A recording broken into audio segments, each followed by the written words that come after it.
Genshin Impact is an interesting example of how heavy advertising and meme culture have a symbiotic relationship. Developed by Chinese studio Miho, Genshin Impact is one of those games advertising extensively on YouTube ads, so people are incessantly exposed to it over and over again until it sticks in your brain one way or another. It's a bit like how Raid Shadow Legends achieved the same thing by taking part in an extremely aggressive social media marketing campaign, which annoyed a lot of people but also made itself stacks of cash. Usually, meme culture influences the direction of corporate advertising, but in this case, it could be argued that corporate branding has affected meme culture. But of course, there are other reasons why this game has become significant online. An immediate comparison can be made between it and the hugely successful Breath of the Wild, given that they both feature sprawling open worlds and RPG elements, although Genshin Impact is more of an action RPG or a JRPG. There's also the fact that a lot of people are extremely thirsty for the anime style the game boasts, which makes it a prime fit for meme culture in which anime references are commonplace. Given the game's long, grindy playstyle, those that play it seem to be either regular gamers interested in just enjoying themselves, or absolutely balls to the wall hardcore obsessed with it.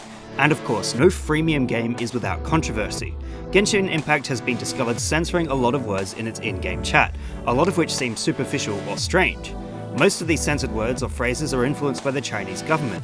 Tiananmen Square, of course, is a no-go, but so is words and enemies. If you're unfamiliar with Chinese censorship, any media produced in the country cannot have something that threatens China's national unity. This law is broad and vague enough, of course, that it encompasses basically anything the government deems unworthy or an issue, as well as random phrases that don't really make sense, which is an obstacle faced not only by the gaming industry, but film and TV too. There are plenty of memes regarding this issue within gaming culture, so it's no surprise that they affect Genshin Impact also.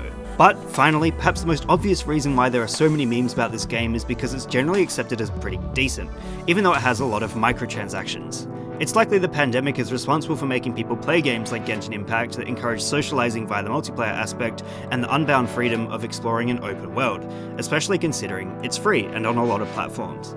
The constant grind may be stale and difficult to get through, but within the chaos of 2020, perhaps that familiar repetition is what people are looking for, even if it is extremely heavy-handed with marketing. What meme would you guys like me to give a lesson in next? Let me know in the comments below. And remember, like and subscribe!